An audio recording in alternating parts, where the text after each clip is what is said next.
Bueno, pues vamos a continuar con el programa de actividades. Esta es nuestra cuarta y penúltima mesa, se titula Cómo construir públicos lectores. Tenemos a tres participantes. Primero de ellos es Jorge Ramírez, de la revista Ciencia Ergo Sum. Esta revista ha estado dentro del índice desde su apertura en 2012, al igual que Ciencia de Desarrollo, que representa José Manuel Posada de la Concha, y también la revista Contactos de la Universidad Autónoma Metropolitana, Unidad de Iztapalapa, que representa Fabiola Martínez Licona. Pues, sin más preámbulo, le cedo la palabra a Jorge para que nos comparta su presentación. Jorge, bienvenido, muchas gracias. Agradecer la invitación a CONACYT y pues bueno, yo creo que todo lo que hemos hablado a lo largo de este simposio, pues yo creo que nos será de gran utilidad en nuestro trabajo diario. Bien, pues yo vengo a hablar sobre un ejercicio que hicimos en la revista Ciencia Ergo Sum respecto de la organización de la información científica para el periodo de 2011-2015. Básicamente lo que nosotros queremos hacer con este ejercicio pues es hacer un diagnóstico respecto de qué sección de la revista tiene mayor visibilidad e impacto. Ahorita voy a hablar un poco más de eso, para el periodo de análisis y además verificar cuáles son las áreas de la revista en las cuales se especializa. Bien, entonces para ello voy a partir desde una breve justificación, voy a plantear mis objetivos, hablaré un poco de las generalidades de la revista para que quede claro el ejercicio que vamos a desarrollar. Haremos el ejercicio de visibilidad e impacto de los artículos publicados para el periodo que nosotros consideramos. Plantearé un breve ejercicio de discusión y hablaré un poco de las conclusiones al respecto. Bueno, entonces, desde antes del siglo XVII, la formalización científica y la poca disponibilidad de la información limitaron a los públicos lectores. Más adelante, durante el siglo XVII, surgieron obras pseudocientíficas que distorsionaban la realidad de la física y la naturaleza. Esto originó entonces que la ciencia pura se confundiera con la ciencia ficción. Por otro lado, para justificar, nosotros también podemos considerar que la popularización del conocimiento científico constituye una alternativa para mejorar las condiciones de vida en las economías en vías de desarrollo. Esto se da a partir de que la educación genera especialización y este fenómeno de especialización de alguna manera eleva los niveles de producción y junto con los niveles de producción se genera desarrollo científico. En pocas palabras, entonces, el desafío que queda es democratizar el conocimiento científico asumiendo la responsabilidad para comunicar los resultados de los especialistas a personas de diferente contexto, a personas que sean diferentes a los pares. ¿Cuál es el objetivo del trabajo entonces? Bueno, analizar la organización de la información científica de los artículos publicados en Ciencia Ergo Sum para 2011-2015. Primero vamos a explorar cuál de las secciones de difusión-divulgación ha tenido mayor visibilidad e impacto. Después vamos a dar una visión general de las áreas del conocimiento en donde se especializa o se polariza la revista. Okay. Generalidades de la revista. Bueno, Ciencia Ergo Sum es una revista multidisciplinaria cuatrimestral que publica desde hace 24 años la Universidad Autónoma del Estado de México. Es arbitrada por pares ciegos y se divide en tres grandes secciones. La primera sección es la de difusión científica, en la cual se publican resultados originales en 7 áreas del conocimiento. Después tenemos la parte de divulgación especializada. La consideramos especializada porque el público al cual va dirigido estos artículos de divulgación pues son principalmente a alumnos de licenciatura. Estos artículos de alguna manera tienen la intención de que toda la teoría que se plantea en las clases, en las aulas, en sus clases, pues tenga aplicabilidad. Vamos a hablar un poco finalmente, perdón, la parte de cultura, que refiere cuento, se publican cuentos, se publican cómics, que son poesías pequeñas ilustradas, y una sección fija de aforismos. Para fines de desarrollo de este trabajo, dejamos fuera esta parte de cultura y solamente nos quedamos con las áreas de difusión y divulgación. Los siguientes datos los generamos a partir del módulo de estadísticas e informes de nuestra plataforma OJS. Vale la pena mencionar que la revista se publica de forma física y de forma electrónica a través de la plataforma Open Journal Systems.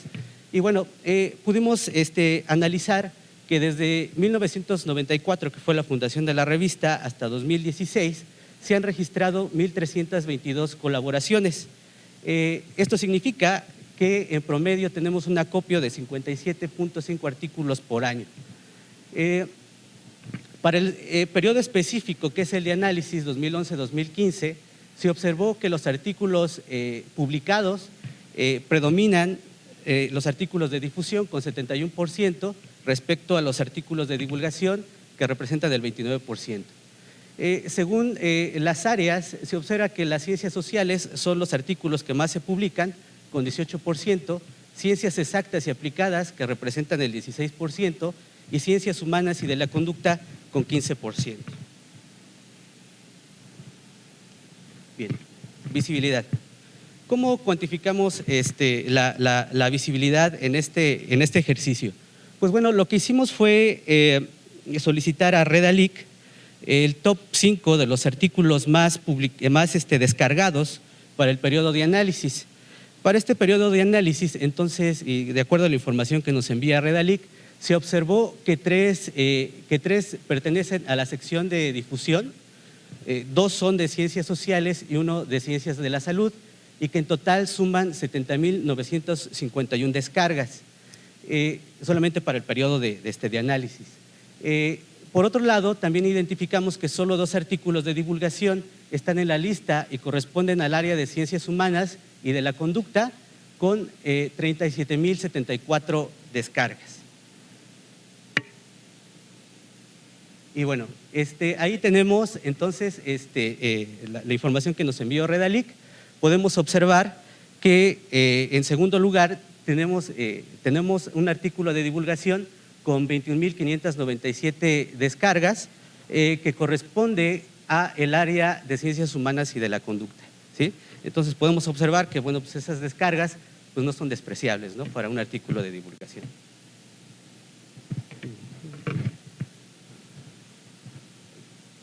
Okay. El impacto. ¿Cómo medimos el impacto de los artículos publicados? Bueno, factor de impacto pues ya tiene marca registrada, entonces nosotros ocupamos pues una proxy. Esta proxy ocupamos el índice H5 que reporta Google Académico, que lo define como el número mayor H en cuanto a qué H artículos publicados entre 2011 y 2015 deben de tener H citas cada uno. En Ciencia ErgoZoom, traducido esto a los términos de Ciencia ErgoZoom, implicaría que entre 2011 y 2015 se han publicado al menos 7 artículos que han recibido al menos 7 citas. Es decir, 7 artículos tienen al menos 7 citas. ¿Sí? Vamos a ver cómo está esto. Entonces, cuando nosotros consultamos esta parte, nos sorprendió que el artículo más citado es un artículo de divulgación, el cual tiene 16 citas, pertenece al área de ciencias sociales.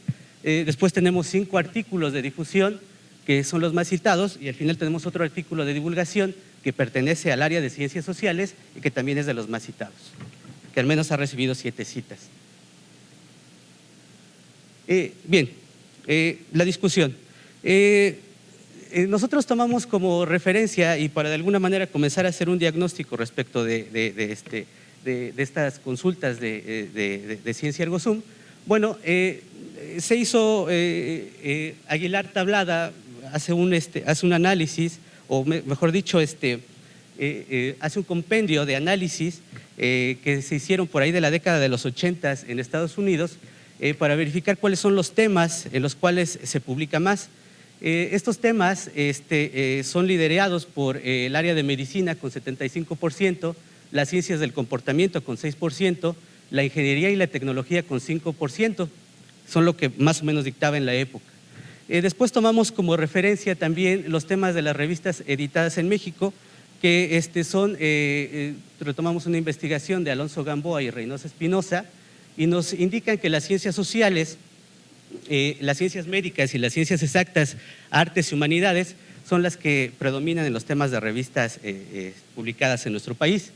De acuerdo a esto, Ciencia Ergo Sum, con excepción de las ciencias sociales y las áreas humanas y de la conducta y las ciencias aplicadas, predominan dentro de los temas de difusión y divulgación que publicamos.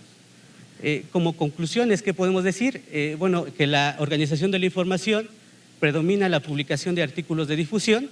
Sin embargo, se debe considerar que el artículo con más impacto pues corresponde al área de divulgación. Por lo tanto, pues podemos decir que pues, tenemos también presencia en esta parte de la revista. Las áreas en donde se concentran los artículos publicados principalmente son ciencias sociales, ciencias humanas y de la conducta y ciencias exactas y aplicadas, ¿sí? Entonces, de alguna manera, si en alguna etapa quisiéramos direccionalizar un perfil de la revista, tendría que ser dentro de estas áreas específicas. Bueno, esa es la bibliografía que consultamos para desarrollar el trabajo y pues muchas gracias.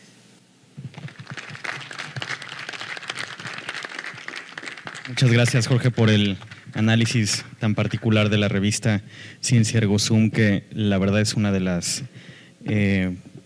publicaciones estrella de la Universidad Autónoma del Estado de México en cuanto a divulgación de la ciencia, como tú lo comentabas.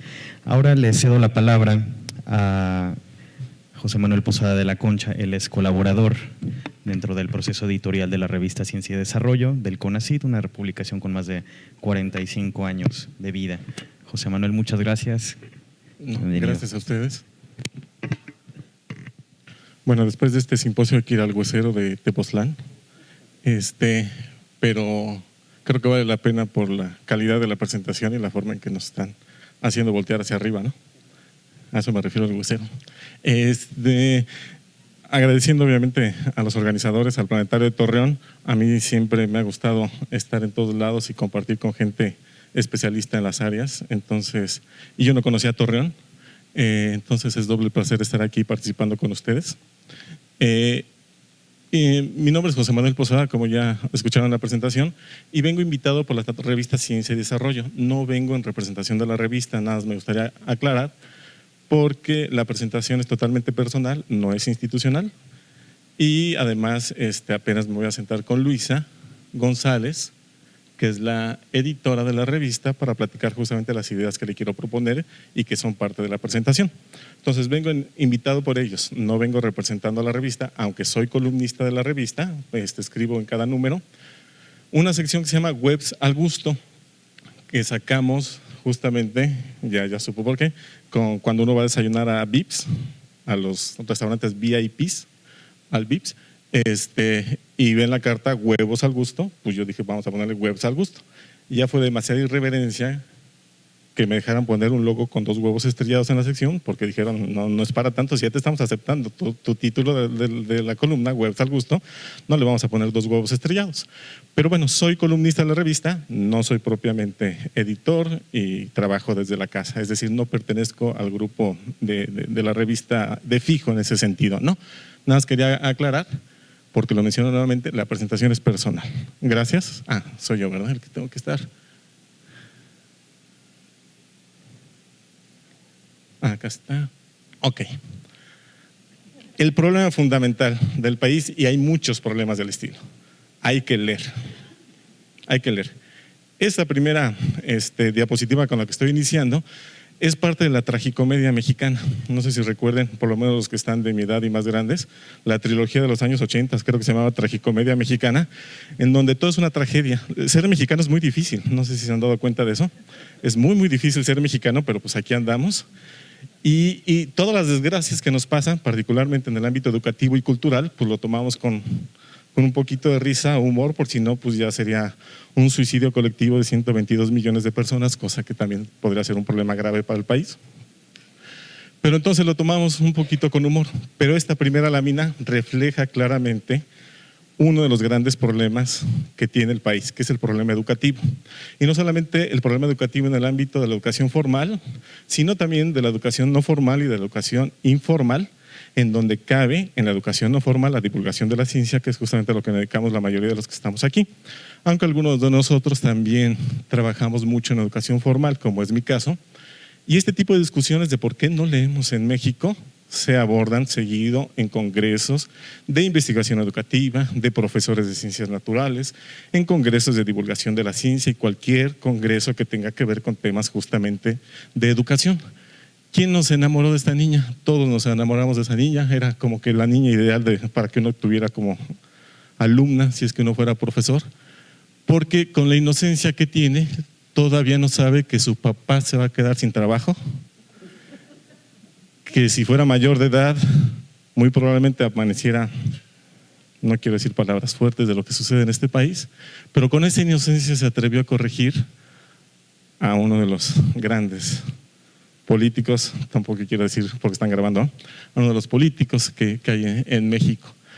Pero a final de cuentas, muchas frases que son representativas de las desgracias que tenemos en el país y que se resumen en el fracaso educativo, que es el gran problema del país, no es el narcotráfico, no es la desigualdad, no es el desempleo, no es la falta de recursos, es la educación el gran problema nacional, porque a partir de la educación se pueden resolver todos los demás. Lo reflejé yo justamente con esta frase. Iba a poner a Peña Nieto en la Feria del Libro, pero creo que esto es un poquito más reciente y más significativo. ¿Cuál es el problema? ¿Qué tanto leemos en México? Poco. No le busquemos.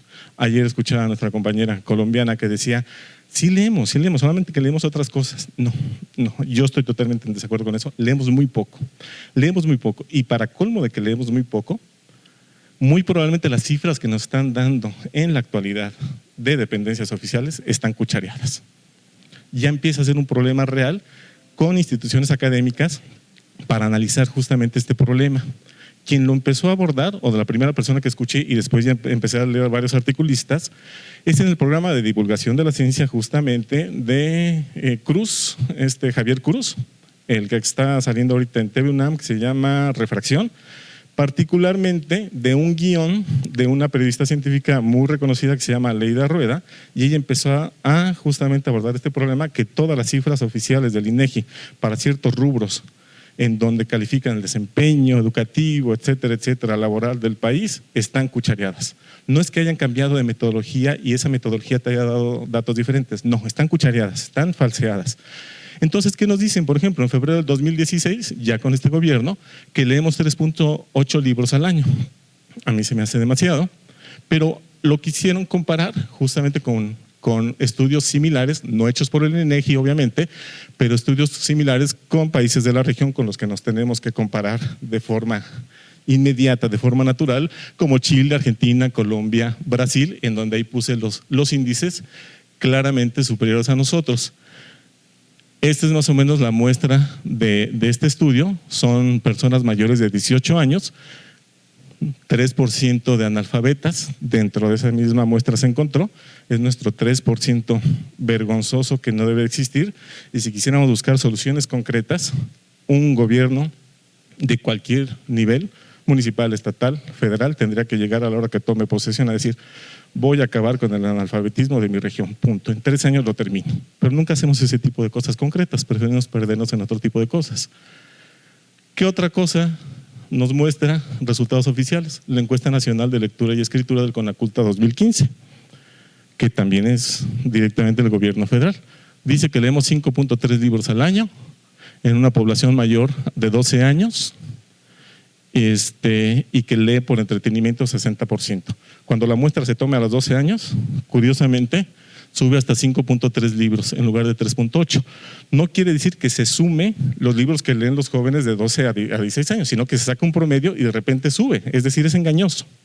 En fin, dejemos las cifras oficiales, leemos muy mal independientemente que estén cuchareadas los resultados.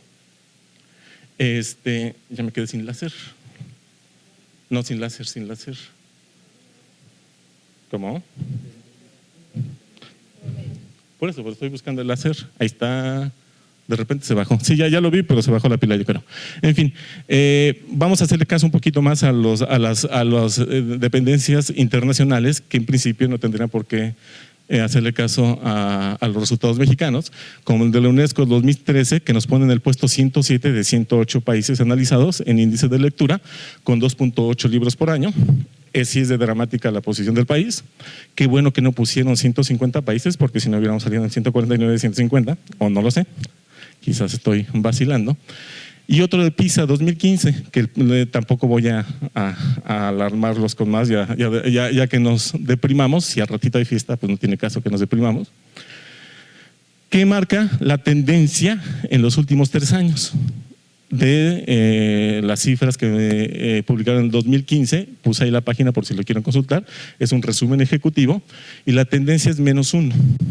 Es decir, contradice claramente lo que está diciendo el INEGI, la Encuesta Nacional de Lectura y Escritura. De 3 años, del 2012 al 2015, que sacó nuevamente sus resultados PISA, vamos hacia abajo. Entonces hay que hacerle caso un poquito más a lo de abajo. A ver si ya cambió. Ahora, por si fuera poco, tenemos una cultura de la lectura pésima, verdaderamente alarmante, reflejo de nuestro nivel educativo.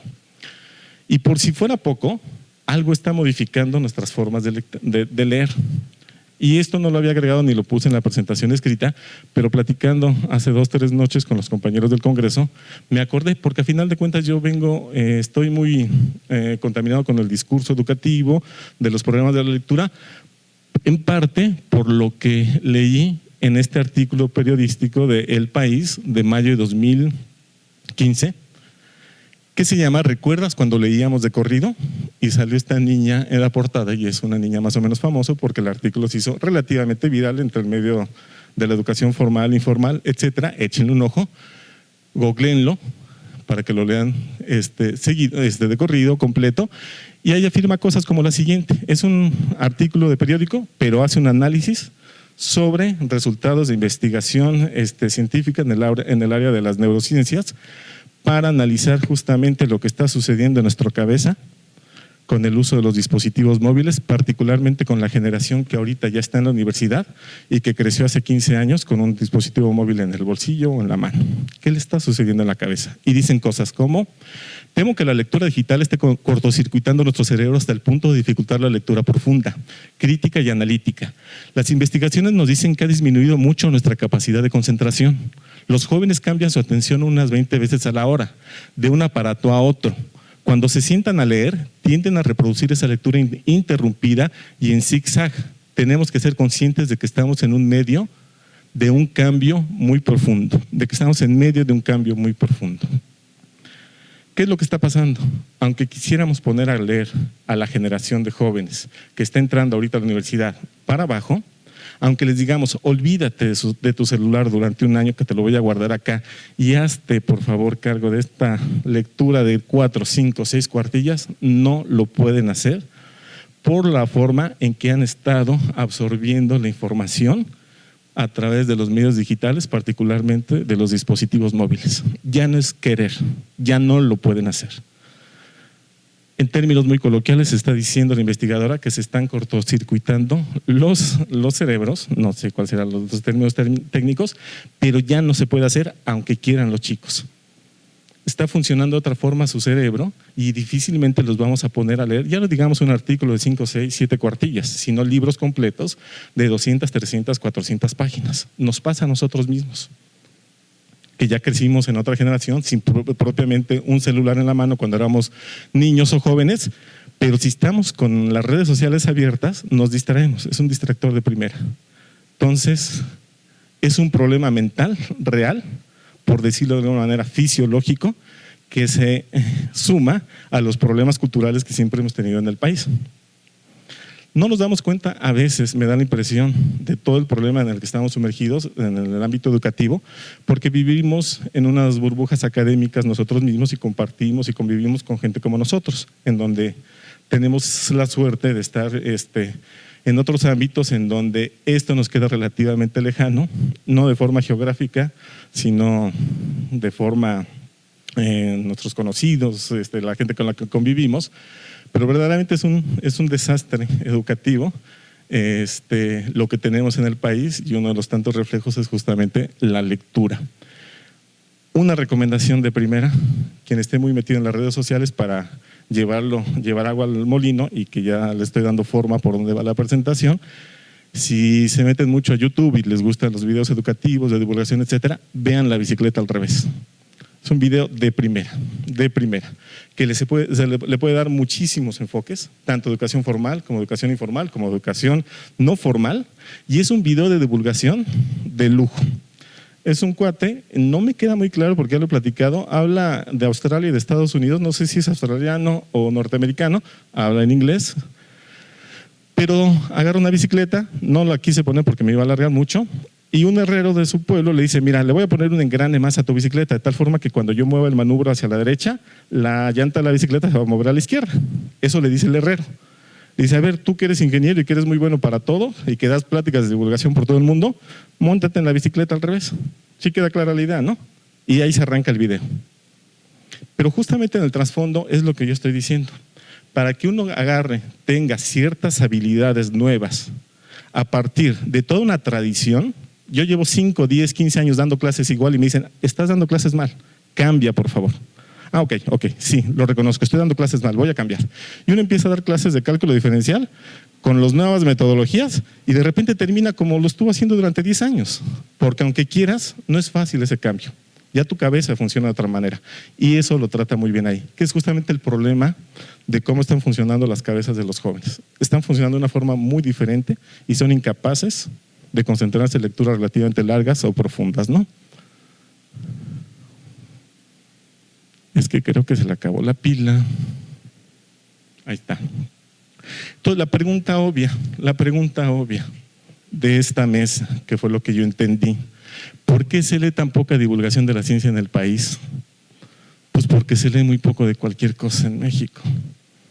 Y como dice mi sobrina millennial, es obvio. O sea, el problema va más allá de que lean o no divulgación de la ciencia. El problema es cultural de todo el país. Es un problema educativo de todo el país. Y es un círculo virtuoso que si se compone una cosa, se empieza a componer la otra, y en realidad el problema es mucho más amplio que hacerlos leer solamente divulgación de la ciencia. No es trivial. Si nosotros tuviéramos ahorita los medios, las formas, el interés, el dinero, etcétera, no es un problema que se va a resolver en un sexenio, es un problema que se puede resolver en 25 años. Si es que ahorita tuviéramos las condiciones para empezar a cambiar, pero ni siquiera las tenemos. Entonces, tenemos un problema que en el mejor de los casos se puede resolver en 25 o 30 años. Si tuviéramos las condiciones, que no las tenemos, entonces va para largo, 50, 100 años. Quizás no nos toque a nosotros ver las mejoras del país que tanto nos gustaría. Y váyanse haciendo la idea. Vamos a vivir en un país con estas características decenas de años todavía. Ahí está. Propuesta. Yo me he cansado, y perdón que lo diga así, de venir a congresos, a coloquios, a escuchar choros, y nadie saca nada concreto. Llevo 95% de los congresos escuchando lo mismo de hace 20 años, 15 años. Nadie dice cosas concretas. Esto es análisis de reflexión, esto es para la discusión, esto es para… sí, no, padre. Pero no nos llevamos nada, todo se nos olvida. Y yo vuelvo a escuchar en los mismos congresos y coloquios y simposios las mismas propuestas, etcétera. Y me pregunté cuando mandé la propuesta, ¿no será demasiado sencillo, simple, inmediato lo que voy a proponer? Pero ya escuchando una de las mesas de ayer dije, no, creo que puede ser, porque yo en realidad es la primera vez que vengo y no vengo en calidad de editor. Pero bueno, al parecer lo que voy a proponer, concretito, sin choros, sin que se me duerman, es algo que se pueden poner a trabajar a partir de mañana, creo yo. Yo lo voy a platicar con Luisa y no quiero echarles el choro de hay que hacer campañas de no sé qué. Pues sí, estamos llenos de eso. México es un país de retos, que es una forma muy bonita de decir que es un país fracasado. Pero es un país de retos. Por lo tanto, yo me quiero concentrar en algo muy sencillito, muy simple. Y ya, esa es mi propuesta para tratar de abonar un poquito y darle un ligero pasito para ver si podemos remediar la situación en la que nos encontremos. ¿Cuál es el éxito de la era digital, de las redes sociales particularmente? Pictoline, Pictoline, como lo quieran decir, ese es éxito, punto. ¿Quién lo hizo? Un cuate que no es propiamente divulgador. sino caricaturista. Me lo acaban de presentar hace poco, no tuve la oportunidad de leer mucho, de platicar mucho con él, pero empieza a hacer cosas de ciencia que tienen muchísimo éxito. Vamos a copiarle, punto. Vamos a copiarle, hay que hacer lo que hicieron los japoneses en los 70s, 80s y lo que están haciendo los chinos ahorita, copiar. Punto. Voy rápido porque ya tengo poquito tiempo. Los videos estilo Playground y los GIFs. Eso tiene éxito. Ya. Ese video que puse, lo saqué hoy en la mañana, que es de tatuaje, pero está muy bien hecho porque el color del tatuaje empieza a cambiar dependiendo del pH de la persona, de la piel de la persona, y no es otra cosa más que un indicativo de cómo está la salud del paciente o del cliente, si es que es un hospital particular. Pero está interesante. Y los memes. Hay muchos memes de todo tipo, pero hay memes científicos particulares, son unos muy bien hechos y son cosas que tienen éxito en la era digital, particularmente en las redes sociales. A ver, no estoy descubriendo el hilo negro, ni mucho menos. Pero ¿para qué y cuál es la idea central? De que las revistas de divulgación como las que tenemos todos nosotros deberían de generar contenidos específicos para las redes sociales como los que aquí proponemos. Es decir, si ustedes tienen una revista y quieren hacer no solamente promoción, sino también publicidad, como lo platica muy bien Rolando Isita, que si se hace publicidad para la Coca-Cola y terminamos consumiendo un líquido que en principio no nos gusta, pero lo tenemos haciendo porque nos están bombardeando con publicidad, pues vamos a hacer publicidad también y no solamente promoción de cosas que académicamente y escolarmente nos benefician a todos, como justamente la lectura, particularmente la lectura de revistas de divulgación. Entonces, ahí ya me está cambiando la voz, ya llega la pubertad por fin.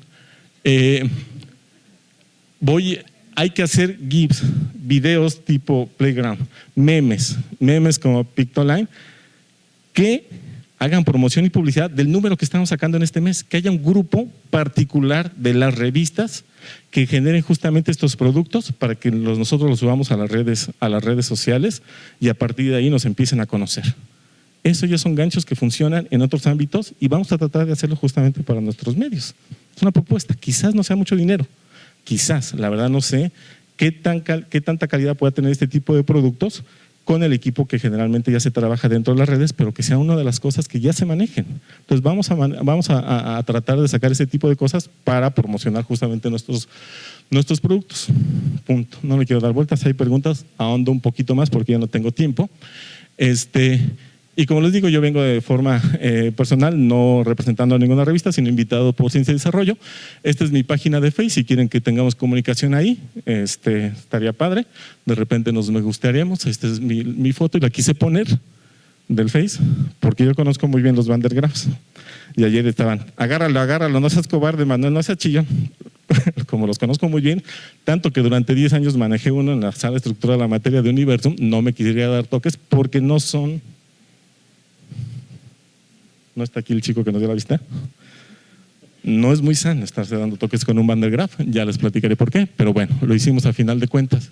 Fue bastante molesto el toque, ¿no? O sea, no solamente es diversión, es un poquito más allá, por eso es muy recomendable manejar con cuidado los Van der Graafs. Y quise poner 2 fotos de mi pueblo desde la casa, la ventana de la sala y la ventana de la recámara, el pico de Orizaba porque vivo en Coatepec y el cofre de Perote porque estaba platicando con el colega de Nuevo León hace ratito. ¿Dónde está? Nos abandonó. Perdón. Y me decía que sí era una zona montañosa donde vivía y es muy montañosa. Pues muchas gracias. Muchas gracias, José Manuel. Creo que has abonado algo muy interesante sobre esta discusión y es sobre poner este tipo de contenidos específicos, memes, GIFs para nuestras versiones digitales y eso creo que es un tema interesante que ahorita debatiremos todos juntos. En tanto, le doy la palabra a Fabiola Martínez Licona. Ella es también editora de la revista Contactos de la UAM Iztapalapa, una revista también con mucho tiempo de publicación y que pues por primera vez participa en el índice. Fabiola, muchas gracias, bienvenida. Muchas gracias. Una aclaración, la editora es mi hermana, no soy yo. Yo colaboro en la revista también publicando de manera frecuente y apoyando en la parte de evaluación. Bueno, primero agradezco mucho la oportunidad con CONACYT para poder platicar un poco las experiencias que a través de 25 años la revista Contactos ha podido adquirir en sus diversas etapas. Asimismo, la sede y los organizadores han hecho un trabajo extraordinario. Igualmente, los colegas me han enriquecido demasiado con sus aportaciones. Agradezco mucho eso también. Espero poder corresponderles en la misma medida, o por lo menos un poquito. Bien, el tema que nos está abordando en esta mesa va hacia cómo construir públicos lectores, y ahorita el compañero que me precedió pues está hablando sobre el mismo tenor, en el cual yo también presentaré algunas cosas, ¿no? Ok, quisiera yo comenzar con establecer la situación. Mencionaban muy bien hace un momento que estadísticas vienen y van y que pueden ser falsas o no. Yo agarré los datos falsos del INEGI por dos razones. Una, porque nos guste o no, una fuente oficial. Y si yo quiero algo, si quiero hacer yo algo, proponer algo a mis instituciones a cualquier nivel, pues yo necesito apoyarme en lo que hay, y la institución solamente va a reconocer lo que oficialmente se dice. Más allá de que si están falseados o no, hay un hecho y que es innegable, ¿no? Que no estamos leyendo. Entonces, estos son algunos de los resultados que se dieron en el módulo de lectura, que fue un comunicado que salió en abril del 2016, precisamente del INEGI. Fue una encuesta un poquito corta, pero muy significativa con respecto a los hábitos de lectura de los jóvenes mexicanos. Y entonces ahí está claramente lo que se había dicho hace un momento del promedio de lectura de libros, revistas y periódicos en una población de 18 años y más, entre hombres y mujeres. Y bueno, haciendo los promedios correspondientes, pues efectivamente son 3.8 libros al año que según el INEGI se está leyendo al 2016. Pero también tenemos ahí el asunto de las revistas, que pues no está muy por encima de lo de los libros, pues en realidad se lee muy poco, ¿no? En esta de acá estamos viendo, de acuerdo a esos resultados, cuáles son las principales causas por las cuales los encuestados dicen que leen o justifican la no lectura, ¿no? Y principalmente la respuesta que más aparece es por falta de tiempo. Habría que preguntar qué hacen en su tiempo, ¿no? O sea, falta de tiempo en sentido de qué. También es muy interesante ver que la siguiente respuesta, aunque está a la mitad de la cantidad de la primera, es por falta de interés, motivación o gusto por la lectura, y es donde nos interesa a nosotros, nos interesa a nosotros incidir, ¿no? Las otras, ¿qué pasó? Se alocó. Ahí está. ¿Ya? Ok. Problemas de salud y preferencias de utilizar o realizar otras actividades. Un 4% dice que por falta de dinero, y bueno, y otros motivos. Pero bueno, lo que nos interesa sería no tenemos tiempo o no me interesa leer, ¿no? No estoy motivado para leer. En esta gráfica podemos ver la distribución porcentual de la población encuestada de acuerdo al tipo de material que lee, ¿no? Y bueno, de acuerdo a esto, en cuanto a revistas, independientemente del giro, ¿sí? Se ve que están casi mitimita, ¿no? Insisto, es una población pequeña, es un estudio bastante marginal, pero creo que es significativo. El asunto de los libros, periódicos, páginas web o blogs o historietas, ¿no? Entonces, ¿cómo le hacemos para incidir en estos resultados? ¿Cómo le hacemos para revertir un poco las tendencias? Aunque aparentemente, y aquí sí le doy toda la razón al colega de que los datos están demasiado tendenciosos, o sea, pareciera que 1 de cada 2 lee, y eso no es cierto. ¿Qué hacemos con esto, no? Y una más, el tiempo promedio por sesión de lectura de la población según el nivel de escolaridad. La UNESCO establece una serie de estudios. El último que hemos visto fue el 2013, que es el que mencionaba hace un momento, que decía que tenemos un promedio aproximado de 5 horas de lectura, y esto se contrasta tremendo con los datos que estamos viendo en este informe. En realidad, esta situación va en términos de qué tanto atención le pongo a la lectura. Yo puedo estar 5 horas enfrente de un libro, una revista o lo que sea, pero no necesariamente haciendo una lectura de comprensión, ¿no? Entonces, aquí la pregunta fue, bueno, ¿cuánto tiempo le dedicas a leer y a atender al 100% una lectura? Y entonces, pues están los datos bastante alarmantes, ¿no? Menos de 1 hora, pues. Incluso hasta los que tienen grado superior usamos menos de 1 hora para leer en apariencia. Bueno, estos datos más los que se han mencionado con anterioridad nos están diciendo que sí, que existe un problema fuerte con respecto a los hábitos de lectura, pero no nada más de la población joven, de la población adulta, ¿no? E incluso los adultos mayores. ¿Qué podemos hacer? Nosotros nos dimos a la tarea de tratar de analizar esta problemática desde una perspectiva de procesos. Dada nuestra formación, pues es innegable y es inevitable tratar de analizar cosas tan complejas con aproximaciones aparentemente tan simples, pero nos ayuda, nos sirve un poco. Y la forma en que el comité editorial junto con la editora estuvimos platicando al respecto, pues fue aproximarlo a través de un par de procesos, ¿sí?, los cuales presento a continuación.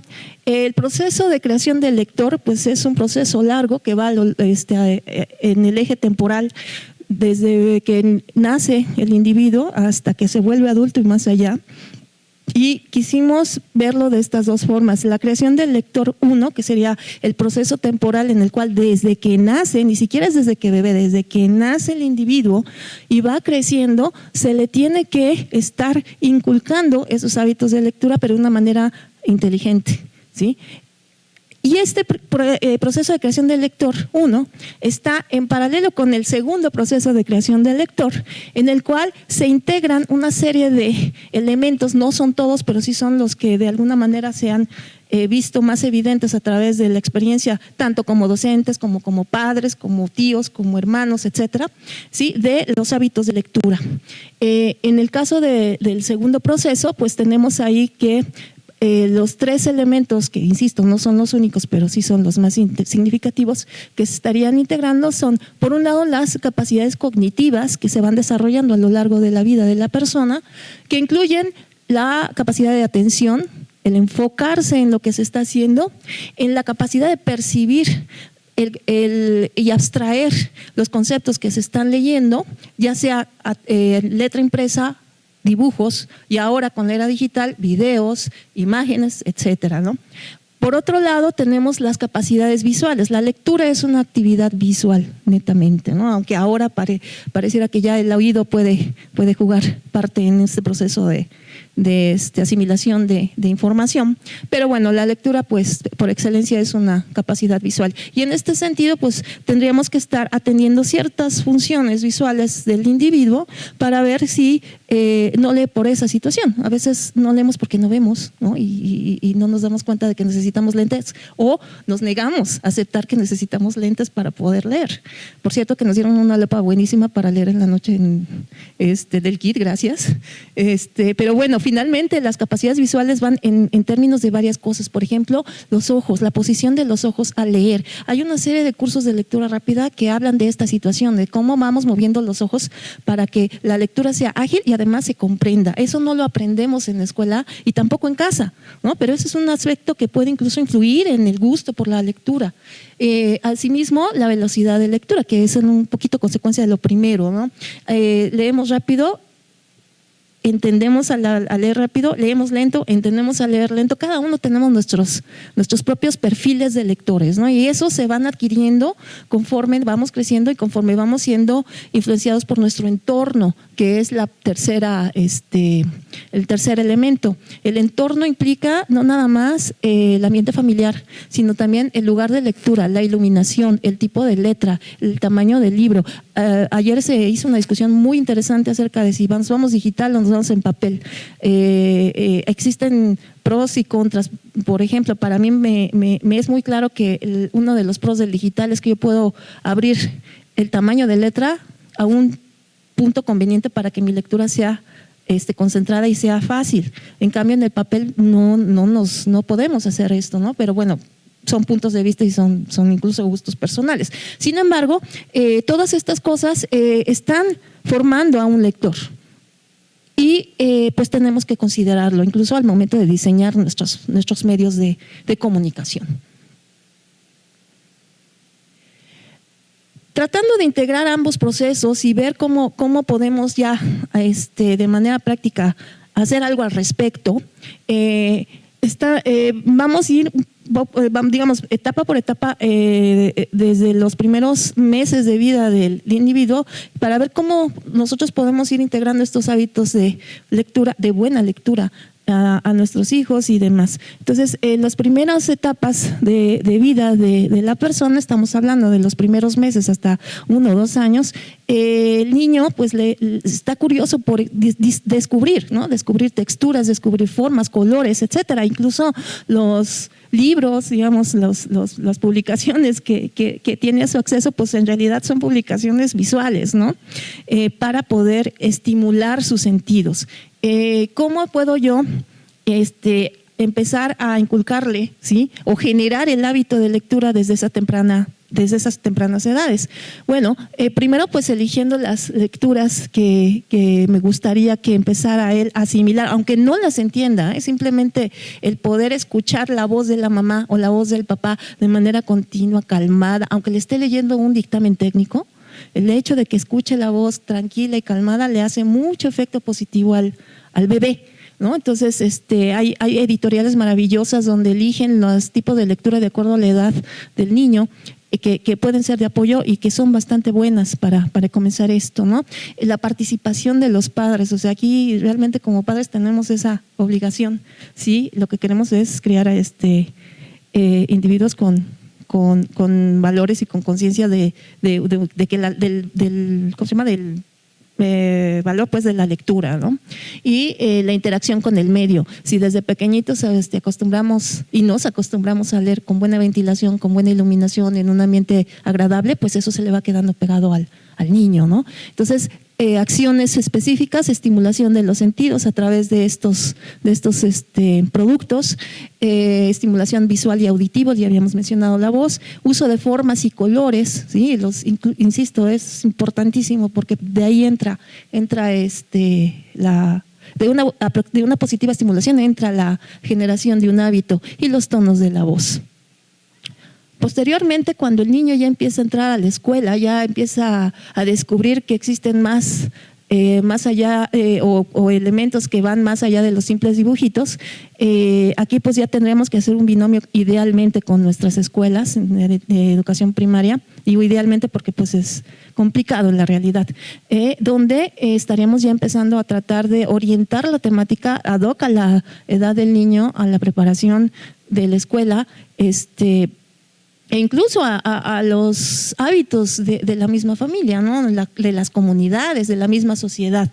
Ya se empezaría, a fin de consolidar el hábito, generar una estimulación cognitiva, es decir, proveer elementos para que el niño pueda desarrollar habilidades de concentración, de interpretación, de percepción del contenido y empezar a preguntar, bueno, ¿qué entendiste? Aunque no sea lo que nosotros esperábamos escuchar, pero por lo menos estar reforzándole positivamente al niño esto. Y igual las condiciones de lectura son importantísimas. Así. Una vez que ya va creciendo, se hace adolescente, tenemos afortunadamente, por lo menos yo sí lo veo, ahora una serie de lecturas que son libros sorprendentemente largos, o sea, todo lo que son las sagas de novelas para adolescentes son librotes y los niños lo leen.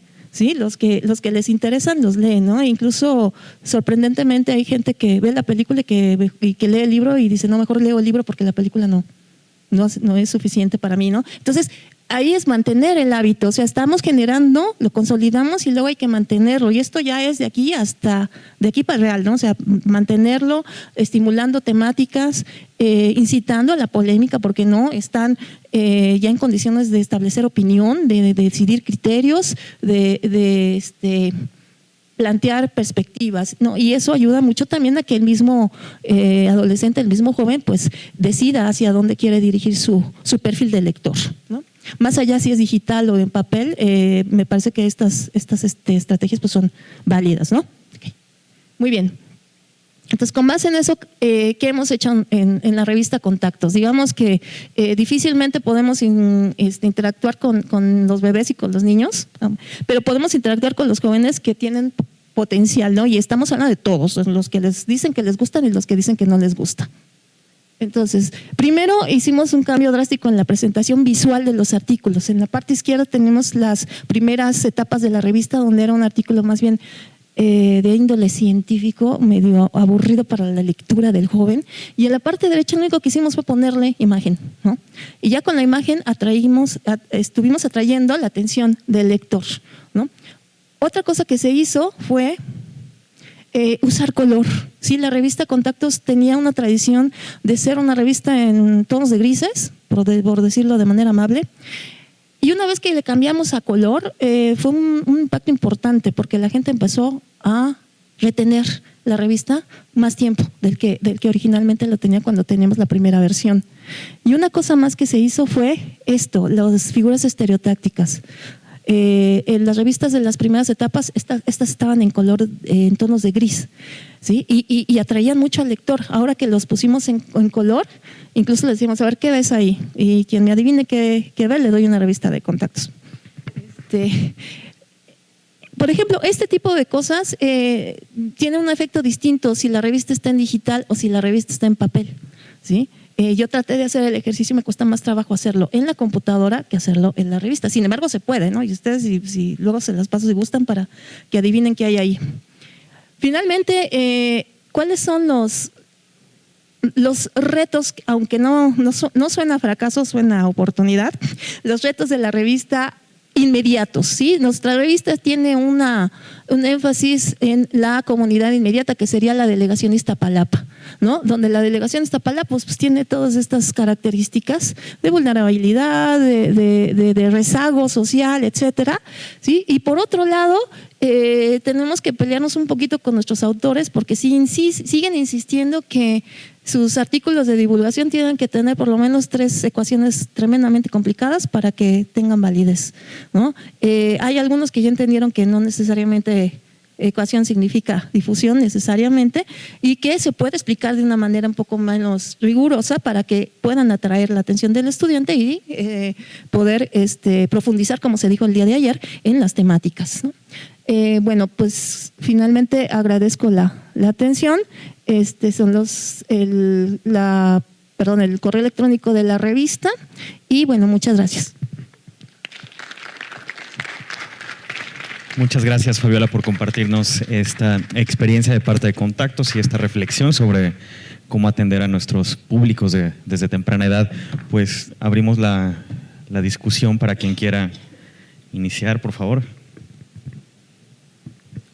Bien, para documentar o seguir documentando nuestro pesimismo, en esa misma encuesta, los profesores de todos los niveles, desde preescolar hasta posgrado, se encuentran entre los que menos leen. Y esto tiene un impacto mucho más grande que el simple número. La lectura es un proceso que se aprende, como aprendemos casi todo por imitación. Y entonces en nuestras casas no están leyendo. Por lo tanto, los niños no desarrollan el amor por la lectura. Esto lo podemos ver mucho en algunas encuestas. Yo hago mis encuestas Patito, y mis estudiantes de licenciatura, el 1% tiene biblioteca en su casa. Y no me refiero a una habitación con libreros, a un librero o un lugar donde acomodan los libros. Si lo vemos en los diseños arquitectónicos, entre comillas, de las casas en serie, nos ofrecen cuarto de televisión, no biblioteca, no estudio. Es decir, hay un proceso de destrucción de estabilidad en todos los niveles. Yo hace un momento comentaba que la revista Saber Más es un componente de una estrategia de comunicación de la ciencia, es decir, es un pretexto. Lo que estamos nosotros haciendo es utilizarla como un medio para atraer lectores, pero estos lectores vienen de otros espacios. Esto es en la población con la que nosotros tenemos una influencia directa. Tenemos un programa que se llama Ciencia para Niños y sus papás, porque los papás llegaban, dejaban a los niños, se los cuidábamos un rato y luego regresaban por ellos. Entonces, cuando le cambiamos el nombre, los papás se quedan. En el Tianguis de la Ciencia, que es un programa de 30 años, la imagen era un viejito, bueno, decían ahí que era un genio. Lo primero que yo hice cuando llegué ahí fue matar al viejito y cambiar totalmente la imagen para que se entendiera que el asunto de divulgación de la ciencia no era un programa para niños, era un programa para toda la sociedad. En particular, nuestro grupo de interés son las familias. Lo que queremos hacer es desarrollar un ambiente propicio para la ciencia, es decir, que en la casa se hable de ciencia, que en la casa se hable de tecnología. De esa manera los niños empiezan el proceso de aprendizaje. Y bueno, con los mayores, los adolescentes, pues no hay mucho remedio y lo que hacemos es un poco lo que se comentaba hace un momento.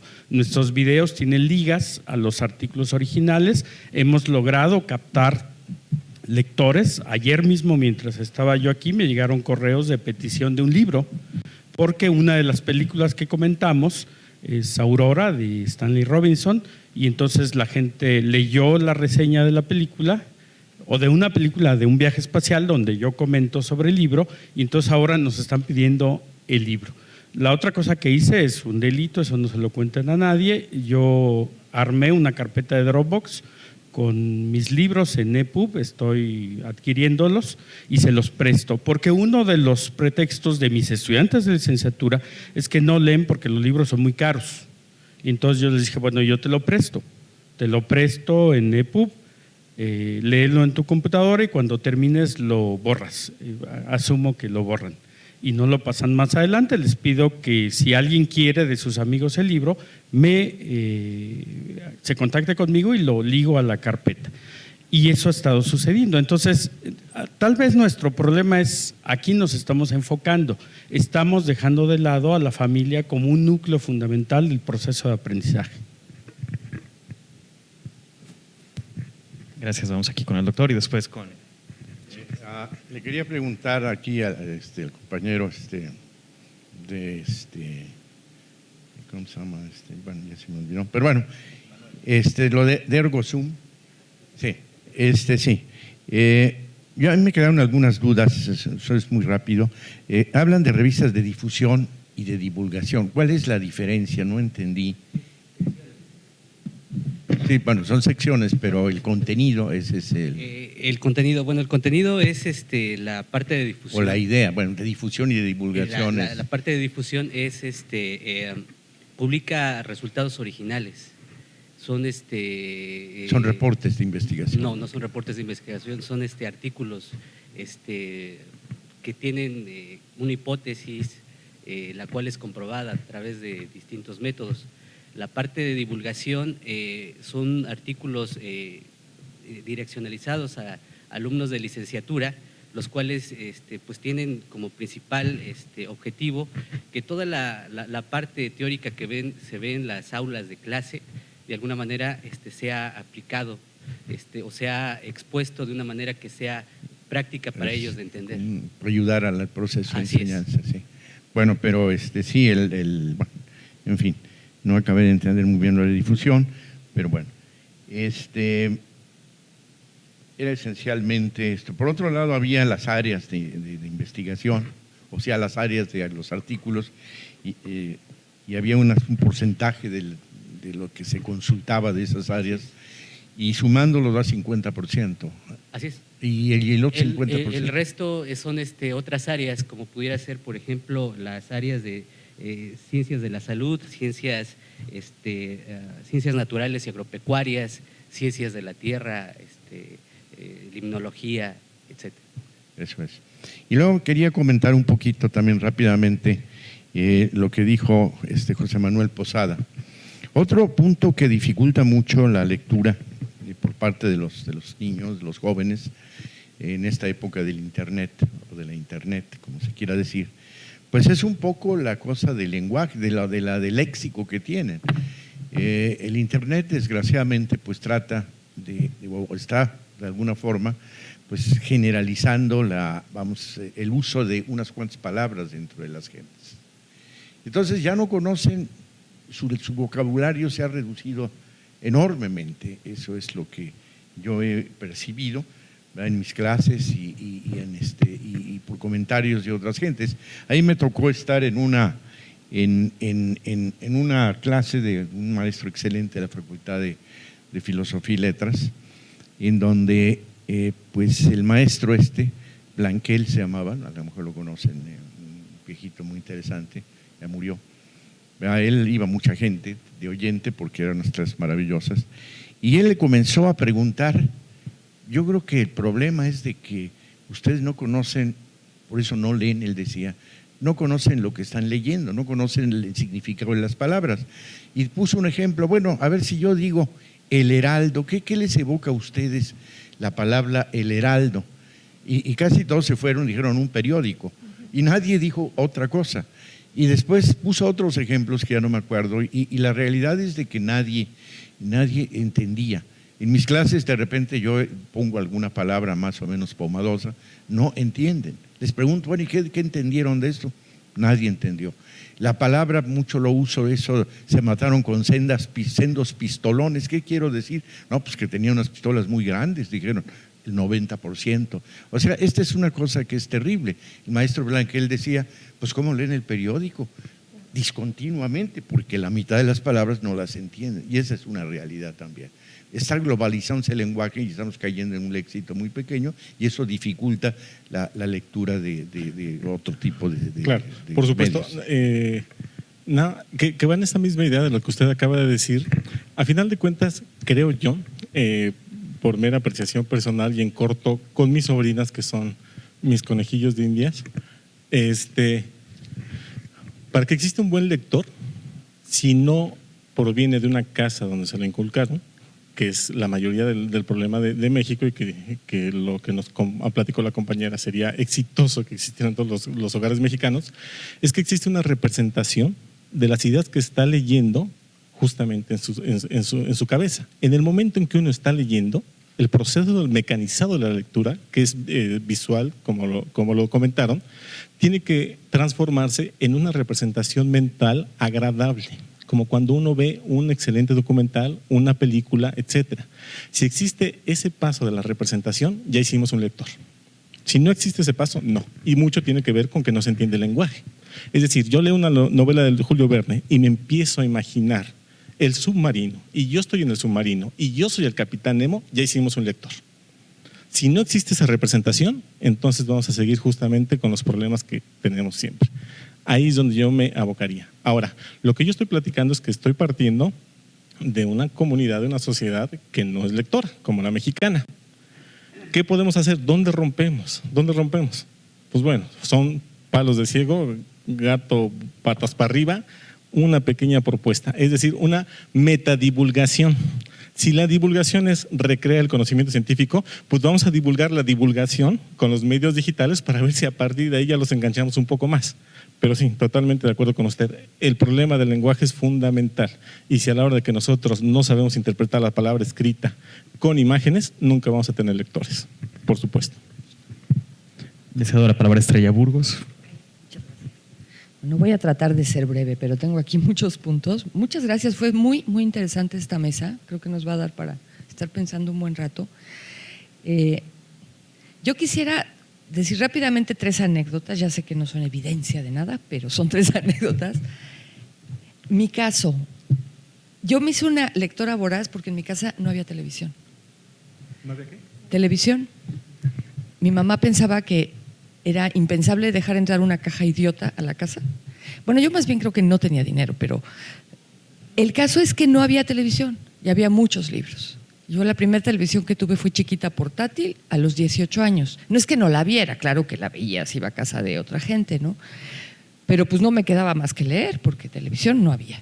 Entonces, ese es un punto importante, porque un poco eso es lo que está pasando también ahora con el Facebook, con las redes sociales, en cierto sentido, ¿no?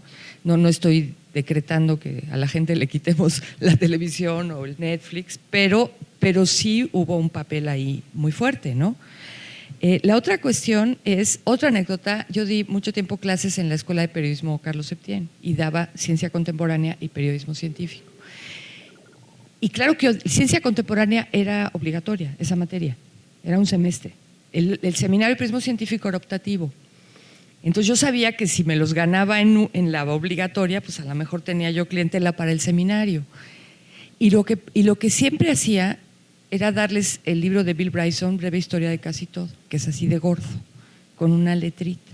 Nos cuesta muchísimo encontrarlo, siempre nos costaba, siempre estaba agotado, quién sabe qué número de reimpresión. Se súper enojaban cuando lo veían, me decían es que es larguísimo. Yo les dije, pues hagan lo que quieran, ¿no? Aquí no pasa la materia el que no lea este libro y háganle como quieran.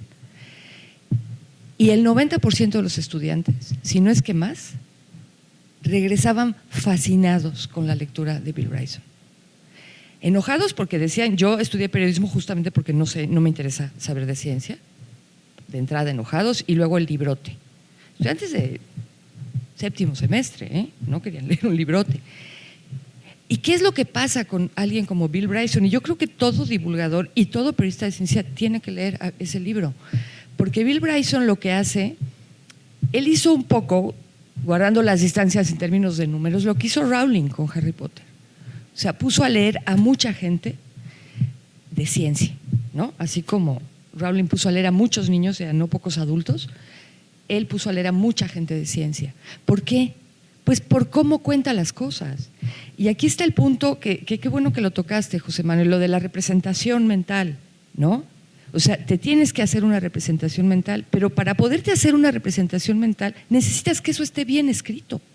No solamente entender el vocabulario, sino que esté bien escrito y que además te produzca una emoción o varias emociones. Y eso es lo que hace Bryson. O sea, Bryson es sumamente riguroso, es un gran periodista científico. La bibliografía de ese libro ya vale la pena, nada más por tenerla, ¿no? Pero él se documenta muy bien, pero él entrelaza muchas cosas y mete a mucha gente a la historia, y además es un maestro del humor. Sus libros son muy divertidos, no hay que leerlos en público porque se va uno carcajeando en el metro, ¿no? Entonces, ese es un ejemplo. Y yo aquí apunto que una de las cosas que tenemos que recordar siempre, y más ahora con esta situación, es que hay que contar buenas historias y hay que enganchar a los lectores de inicio y hay que cumplir la promesa. ¿Cuántas veces no empieza un artículo muy bien y al tercer párrafo ya es una enciclopedia, ¿no? Hay que tomarse la divulgación de la ciencia como lo que es, una especialización.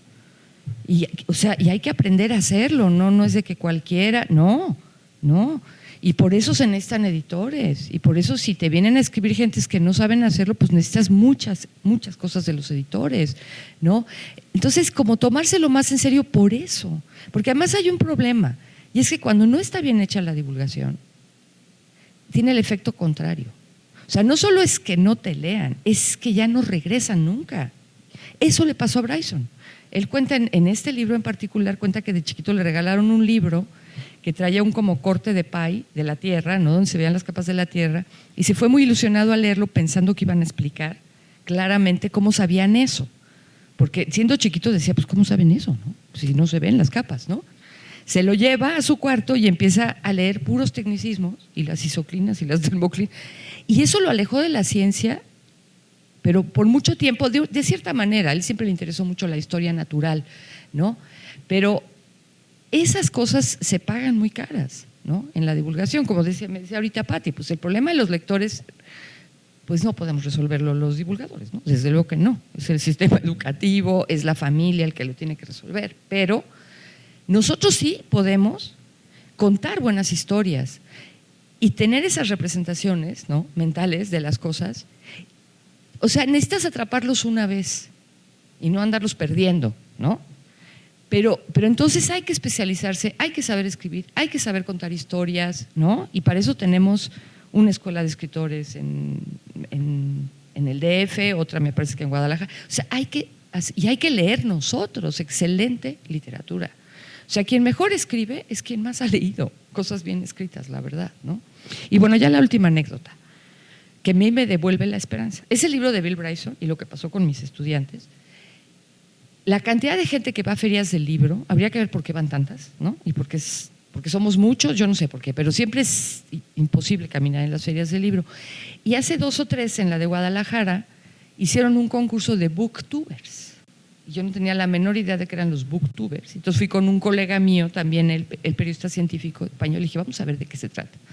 Y fuimos al auditorio principal que pone la feria, estaba a reventar de jóvenes, o sea, los más viejos éramos mi colega y yo sin ninguna duda. Nos sentamos y de pronto entran 3 personas o 4, 3 chicas y un muchacho, y aquello era como los Beatles. No, unos aplausos, unos gritos, ya se desmayaban. Eran los booktubers que habían ganado el concurso de la FIL y que son, para quien no sepa,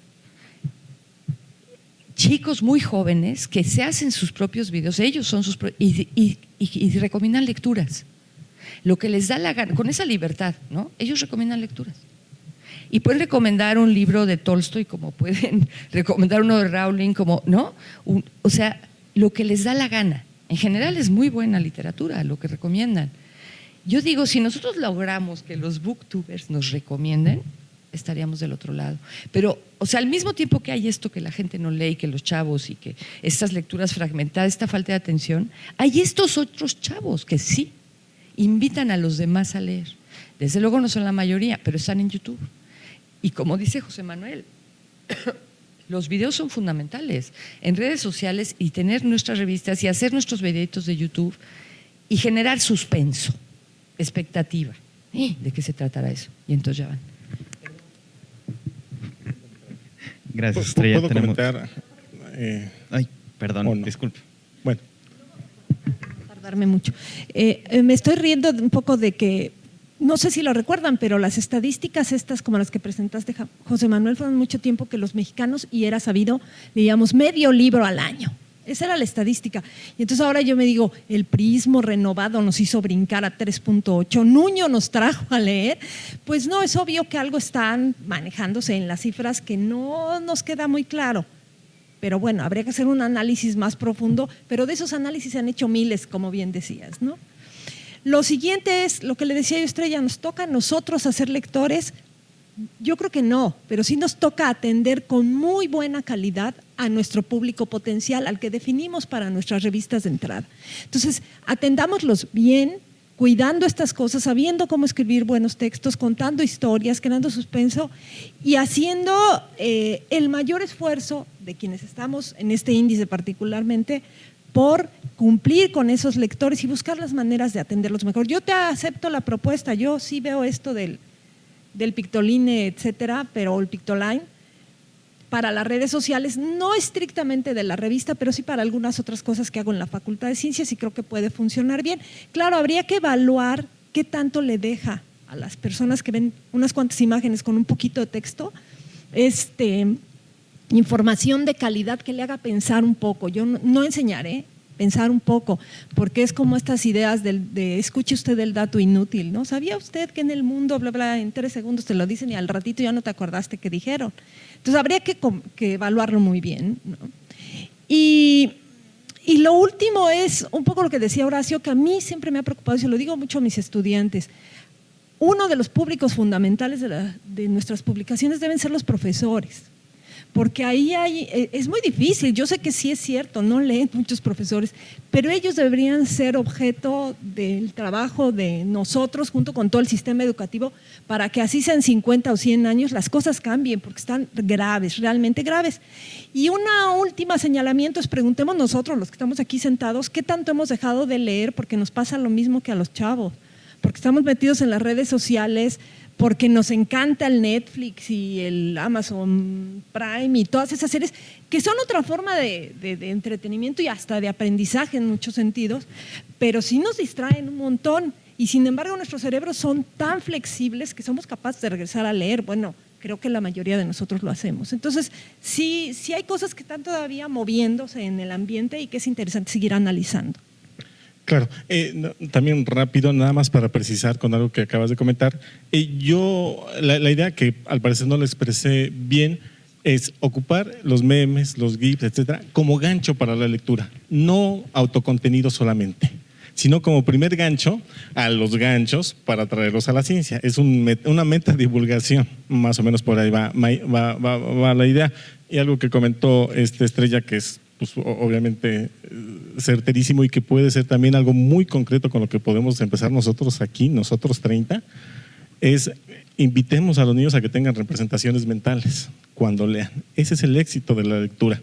Por eso, cuando disfrazamos un texto de difusión como divulgación y se encuentran en una primera ecuación, como que es el caso clásico, pues no tienen representaciones de esa ecuación y ya lo perdimos.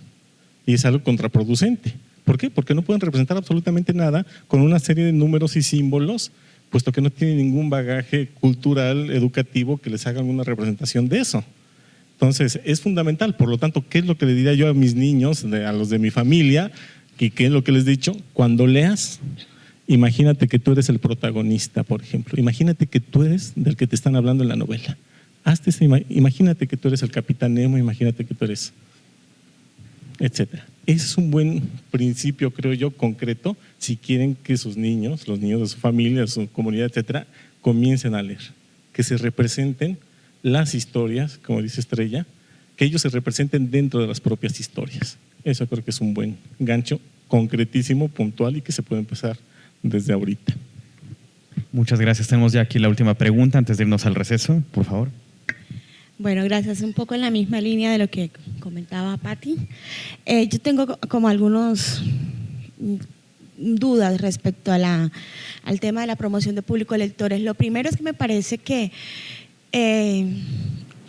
generar siempre la responsabilidad en el lector o la lectora hace como si uno fuera Poncio Pilatos y entonces uno se lava las manos, ¿no? Es decir, no leen, ¿no? Entonces terminas desplazando parte de la responsabilidad de la promoción de la lectura y la comprensión lectora en la otra persona. Yo realmente, yo soy profesora de escritura, de taller de escritura y redacción en la UACM, que es una universidad donde va la mayoría del público que asiste a esta universidad, de clases populares. Además está en Cuautepec, que está 40 minutos más arriba de Indios Verdes, atrás del reclusorio, o sea que es una población que si nosotros la miramos desde esta perspectiva, pues no leería nunca, ¿no? Porque no tiene condiciones económicas, porque no tiene tiempo, los chicos llegan a la universidad a las 4 después de haber trabajado todo el día y las condiciones se supone que son para que ni leyeran ni estén en la universidad.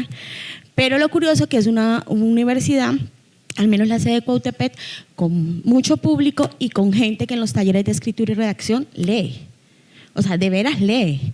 Y lee textos impresos, ¿no? Entonces a mí me parece que como decían acá, es una cosa que es de ida y vuelta, ¿no? Entonces, esta queja constante que tenemos los maestros y que tenemos quienes trabajamos en esta área, en que los chicos y las chicas no leen, es que no leen, por eso no funcionamos, porque no leen, también implicaría hacernos una autorrevisión de qué es lo que estamos ofreciendo nosotros, qué es lo que enseñamos y cómo ha cambiado el currículo de promoción de lectura y comprensión lectura desde la SEP, que ha cambiado bastante, ¿no? En la que cada vez menos los profesores mandan a leer. Es decir, no es solamente que tú no leas, es que no mando a leer. Entonces, eso por un lado. Por otro lado, la SEP tiene en las escuelas públicas el programa de lectura por minutos. ¿Cuántas palabras leen los niños por minuto? ¿No? Y con eso se evalúa a los niños en el taller de comprensión lectora. Eso no sirve para nada. Todas las que tenemos hijos en colegios públicos sabemos que le manda, y es un problemón con la profesora de español explicarle que no sirve para nada, porque fue un proyecto que se hizo en los años 60 para educar indígenas en América Latina, que además es un proyecto completamente racista, porque efectivamente la comprensión no estaba asociada a la velocidad de lectura ni a cuántas palabras lees por minuto. Entonces, si yo tengo niños en la escuela pública, que es parte del programa de la SEP, evaluándolos por cantidad de minutos, y son niños que vienen con condiciones económicas, la mayoría de estas escuelas, que son los que salen más mal evaluados, no han desayunado, no va a leer. Entonces yo lo que hago es traspasar la responsabilidad de decir que los niños no leen. Bueno, no lees porque no he venido con desayuno, ¿ves? Tengo hambre. Entonces, me parece que es una cosa mucho más profunda, más compleja, más delicada, que simplemente decir tenemos gente que no lee. Eso por un lado. Por el otro lado, yo creo que los formatos de lectura están cambiando y nos toca aprender que están cambiando. Y las formas de expresión y los usos del lenguaje están cambiando y nos toca aprenderlos, ¿no? Es decir, hay nuevas formas de comunicación, hay nuevas formas de expresión, nuevas palabras que están incluidas y nos va a tocar aprenderlas porque si no, vamos a seguir en la queja constante que hay una crisis de lectura, pero la gente, como decían por acá, se lee todos los libros de Tolkien o del Hobbit, ¿no?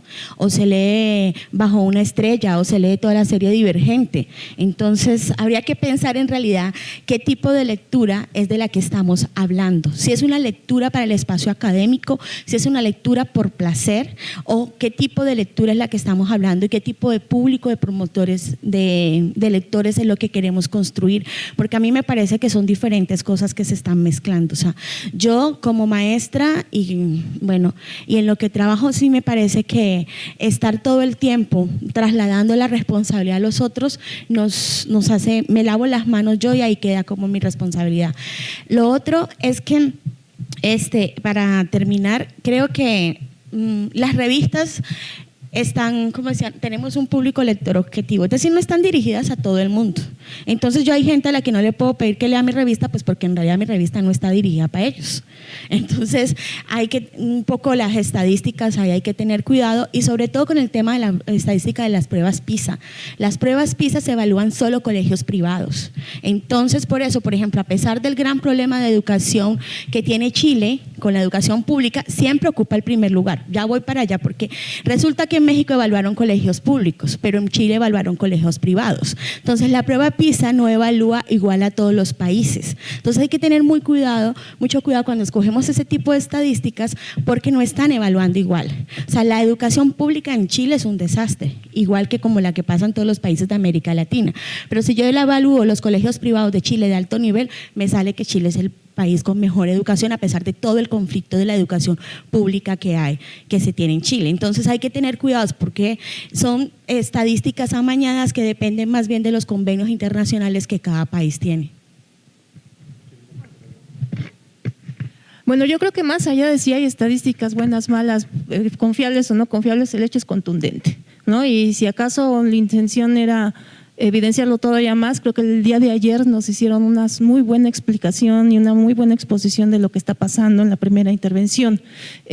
Quizás, aún sabiendo de que estos datos no son fiables, tenemos una experiencia de primera mano, que yo creo que todos, de que el problema ahí está, ¿no? Entonces, me parece también muy acertado lo que mencionan de que el problema no es bilateral, no es unilateral, sino es bilateral y es una interrelación muy fuerte entre este lado y el público lector y el público redactor, ¿no? La audiencia que nosotros estamos atrayendo es una audiencia bastante enfocada, como bien lo mencionan, pero creo que no es el único alcance que desearíamos tener como divulgadores de ciencia, ¿no? Entonces, me parece que las propuestas que se están exponiendo en estos foros, pues si bien no están tan enfocadas como desearíamos, porque el problema es efectivamente sumamente complejo, son aproximaciones que debemos intentar para poder encontrar un camino que nos permita llegar a una audiencia deseable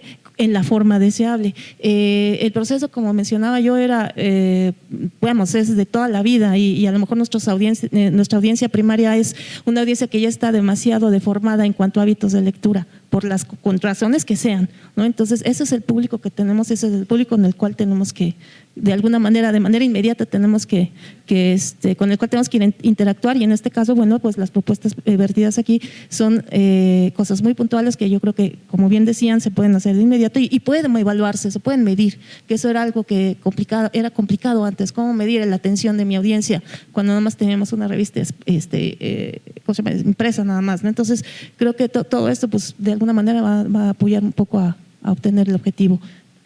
Sí. Gracias. Sí, concuerdo en realidad casi con todo lo que dice la compañera. Digo, no es tan sencillo darse cuenta de la realidad cuando uno ya empieza a buscar algunos detallitos, y si uno busca la precisión científica también para esos temas, pues hay que hacerlo, ¿no? Como todo lo que nos recomienda.